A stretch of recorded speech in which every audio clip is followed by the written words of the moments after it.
tuna ndoto, sio? Wote tuna ndoto. Kuna yoyote aliyekuja hapa kucheza?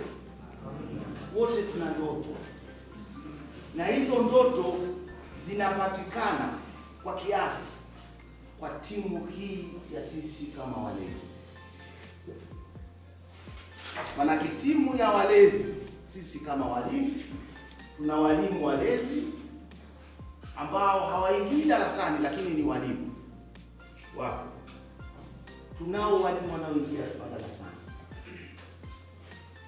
Sasa tunatakiwa kuiba huo ujuzi kutoka kwa walezi, ujuzi mzuri ambao unaenda kutimiza ndoto yako. Na sisi kama walezi tuna wajibu wa kuwapa kile unachokuibia kifanane na uzuri ambao unaenda kukusaidia katika maisha. Wanangu, maisha ni magumu huko nje. Ukisoma miezi mitatu au mwaka mmoja au miaka mitatu, alafu katoka ukarudi kule kule, ule wizi utakuwa haujakusaidia. Na sisi tunayejidai tuko hapa mbele yenu kuwapa ujuzi, tutakuwa hatujawasaidia. Kwa hiyo sisi wote tunahitajiana ili wewe ndoto zako ziweze kutimia, na sisi tulicho nacho tuweze kukuambukizia hata kwa kuiba, ili kiweze kwenda kukusaidia maisha. Kwa hili ndilo ninaloweza kuwasisitiza mwaka wa kwanza, mwaka wa pili na mwaka wa tatu. Itatusaidia kuondoka hapa tukiwa wajasiri wa zile ndoto ambazo tunakuja kukuambukizia. Lakini kama huo wizi sisi tumeutohoa wa kufanya kwa vitendo, learning by doing, hiyo ndio tofauti ya vyuo vya VETA vingine na chuo cha RDO, kufanya kwa vitendo.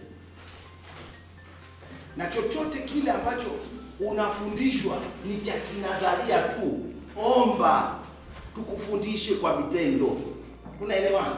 Kwa sababu hiyo ndiyo falsafa na ukombozi wa kwako ukiwa mitaani. Leo mko wengi, kesho utakuwa peke yako. Utaulizwa wewe umesomea nini? Hata cha kuiba tu. Kwa hiyo niwaombe wanangu, katika kuiba huko tujitahidi sana kujifunza kwa vitendo na kutimiza zile ndoto ambazo tuko nazo.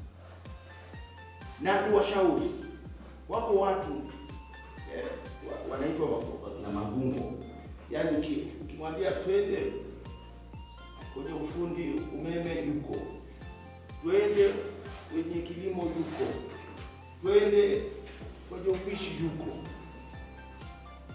Ni muda sasa, tena umri wenu ni mzuri, jaribu kutafakari, mimi natakiwa kuwa nani? Ile nani ya kwako ndiyo itakusaidia ili uweze kuiba utaalamu ufanane na nani aliyoko ndani yako. Tunaelewana wanangu? Jaribu kujihoji, hii fani niliyoichukua ndiyo ambayo inaenda kukomboa maisha yangu? Ukiona sio, njoo kwa mwalimu, mwambie hii fani mimi sio yangu, tubadilishe ili uende kwenye fani ambayo unakusudia kutoka kimaisha. Sababu nyinyi wote tunataka kutoka kimaisha. Au lazima tuwe na goal, ultimate goal. Tunataka kufika wapi? Kwa hiyo huu wizi ambao tutaweza kutafuta ndani ya RDO uwe na tija ya kukukomboa wewe kimaisha. Na ukiona huo wizi unaoutafuta hauwezi kukusaidia kukukomboa kimaisha, badilisha haraka sana, kwa sababu utakuwa unapoteza muda. Tunaelewana wanangu? Wazazi, walezi wanatutegemea sisi. Ni ulimwengu wa kuhitajiana. Nimesema tunahitajiana. Wewe mtoto umekuja hapa, yuko mlezi anasema mwanangu yuko anachukua fani.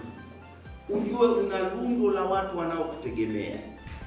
Kwa hiyo maamuzi yako unayoyafanya sasa yawe ndiyo ndoto yako ya kesho. Itakusaidia, utaishi hapa kwa furaha. Kile chochote unachokifanya utafanya kwa furaha. Na mwisho utakapokuwa umemaliza utafanya vizuri. Kwa sababu ile ndio unaishi ndoto yako. Lakini kama si ndio, basi badilisha ili sisi walezi wenu tuweze kukuongoza kwenye ile ndoto ya kwako ambayo ina uwezo wa kukukomboa, ya kusaidia ili uweze kutoka kimaisha. Hiyo ndicho ninachowaomba.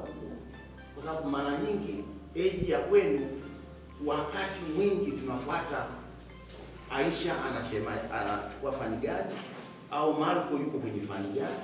Kujiangalia mwenyewe. Kila mmoja ni mwenyewe hapa. Sema kila mmoja ni mwenyewe. Kila mmoja ni mwenyewe. Kwa hivyo kama kila mmoja ni mwenyewe, jaribu kutafakari kile ulichokichukua ndicho ambacho unatarajia kufanya wewe utoke kimaisha. Kama si ndicho, jaribu kuomba Mungu uone cha kwako ni kitu gani, ili walezi hawa waweze kukusaidia. La sivyo utarudi utaenda kule. Kama Mungu alikuandikia kusukuma magogo, utaenda kusukuma magogo. Elimu itakuwa haitakusaidia. Lakini hatutaki tuende. Lakini niwaahidi wanangu, mtuonyeshe future nzuri. Hii RDO umevaa RDO. RDO sio mimi. Sio hii timu, ni nyinyi. Nyinyi ndiyo taifa la kesho la RDO. Kama ni hostel, utasimamia maji. Kama ni umeme, utasimamia wewe. Kama ni maji, utasimamia huko. Kama ni idara, utasimamia. Yoyote yule ni sehemu ya RDO. Kwa hiyo anza kutuonyesha endmas, ili huu mradi uweze kutumia wewe.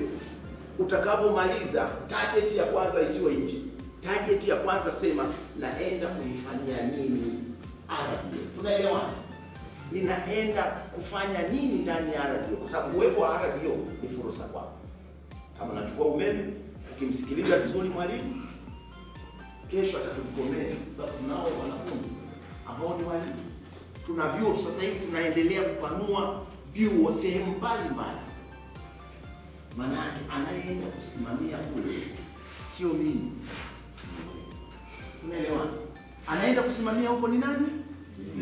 Ni wewe, sema ni mimi. Kwa hiyo anza kutengeneza philosophy ya kwamba hiki ninachokichukua, je, ninaenda kusimama ili niwaelekeze wenzangu, niwafundishe wengine. Itakusaidia kujenga ili uwe wewe mwenyewe. Baada ya kusema hayo, niwakaribishe tena wanangu, niwapongeze viongozi mlioteua. Uongozi ni dhamana. Kuwa kiongozi sio unakwenda pale unasimama tu. Tunaelewana? Kiongozi wa kwanza ni nyinyi. Hawa ni watekelezaji wa kile mnachokuwa mmekiamua pamoja. Lakini kwenye usafi, kiongozi wa kwanza ni nani? Ni wewe. Kusoma, kiongozi wa kwanza ni wewe. Wewe ndio unajua ratiba, wewe unajua kitu cha kufanya. Kumtegemea mtu mwingine asimame nyuma yako ni utumwa mwanangu. Anza mwenyewe. Hawa wawe ni daraja. Hawa wawe ni wabeba maono ya kukusaidia wewe. Lakini kiongozi wa kwanza ni wewe. Kwa hiyo, sitegemee kuna watu wamekaa kama milingoti. Sitarajii kuna watu wanasubiri kiongozi fulani afike ndipo wafanye jambo fulani. Sitegemei huko mitaani kama huko uongozi, mmoja yuko kula chips kwenye kichobisi fulani, mwingine yuko anaongea na huyu wakati wa kusoma. Hebu tubaki tuwe wenyewe kwamba tunakuja hapa kwa ajili ya kusoma. Ukitegemea mtu mwingine aje akusimamie, aje akuongoze, utakomaa. Sema mimi ndiye niliyekuja hapa, mimi kwa wakati huu natakiwa kufanya nini na pasika kufanya nini, itakusaidia ili uweze kwenda vizuri. Baada ya kusema hayo, niwapongeze walimu. Kuwa na namba kubwa hii inatimiza ndoto zile za ada. Kwa kweli mimi nafarijika sana, kwa sababu bila wao, bila nyinyi hatuna wao. Lakini tutengeneze daraja la umoja, kwa sababu wote tunahitajiana. Mmoja amekosea, mmoja anahitaji kuelekezwa, basi tumuelekeze kama family kwamba tunahitajiana. Itatusaidia wote tuwe kitu kimoja, itatusaidia vijana wasio waoga, itatusaidia vijana wakimbilie kwetu kama walezi, kwa sababu tunafikika. Ninapenda kufikika, tusitengeneze gap. We are the same. Sisi ni wamoja, sisi wote tunahitajiana, sisi wote tunataka tusonge mbele. Kwa hiyo kama tunahitajiana, tunatakiwa kwenda pamoja. Ni sawa na mnyororo kwamba huyu unashika hapa, huyu unashika pale, ili wote tunaenda pamoja. Baada ya kusema hayo, niwakaribishe sana. Siku moja nilisikia kwa mbali wanajadili juu ya michezo. Ninafikiri tutaanza visitation. Kabla mwenyekiti hajanyanyuka aseme neno, ni vizuri nikaongea nao pia hapa. Tutaanza visitation kujua Kilolo ni wapi kwa wale ambao hawafahamu, kujua Marangani ni wapi, kujua vituo vingine viko sehemu gani, kusudi hata kutengeneza interest ya vitu ambavyo vinapatikana upande mwingine viweze kuwasaidia, ili mwanafunzi huyo aweze kujaa na maono ya kitu kinachopatikana sehemu nyingine, hata kujifunza zaidi. Kuna swala la michezo, tuboreshe kwenye michezo zaidi. Vijana tukiwatengenezea ratiba nzuri, nadhani hatutakuwa na movement ambazo hazina maana. Wakiwa occupied kwenye ratiba za kiutendaji, za kiusimamizi, watajitambua haraka. Kwa hivyo ningeomba hilo na nilitamani sana hata kabla ya mwezi Pasaka walau tuwe tumekwenda kwa michezo kule Kilolo, ili vijana waweze kutambua maeneo. Niliahidi siku hiyo. Lakini hiyo imetengeneza miradi mbalimbali. Mwanangu, njoo hostel na nikuteue wewe mwanangu, waje wajiandikishe kwako. Hana pesa, aenda kafanye hata lime msingi mmoja, tumpe 8,000 aenda kafanye nini, akanunue chips, kuliko kwenda kujibabatiza kwenye maeneo ambayo hayana maana. Unaelewana wanangu? Hii nawaonya kama mlezi. Wako wale vijana wanaenda huko, anashindwa kusoma, yeye yuko hapa, yuko kwenye vibarua. It's fine. Lakini tuanze kwanza na sisi. Yako maparachichi huko chini yamezingirwa tuna majani. Sema, mlezi, nimeona maparachichi yako pale, naomba nipalilie, kama kutakuwa na chochote nitapata. That is the offer for you. Mtafanya. Tuanze kwanza na sisi wenyewe. Tukifanya haya, wanangu, tutajikwamua kiuchumi. Pesa ile haitaenda nje, hatutaleta vibarua kutoka mbali. Tutafanya wenyewe, huku tukizingatia vipindi vya masomo. Lakini unakwepa kwa mwalimu, unasema nauma tumbo, saa ile tu hivi huko umeshika jembe unaenda kulima. Njoo soma, ukishasoma jioni kama una muda, basi unaenda kufanya piecework, unapata chochote, utaweza kununulia sabuni, utaweza kununulia chochote kile, unatocha au chochote, kusudi maisha yako yawe level kwa mtindo huu wa kujitegemea. Yakule linaona. Baada ya kusema hayo basi, nikaribisha mwenye uweze kuendelea.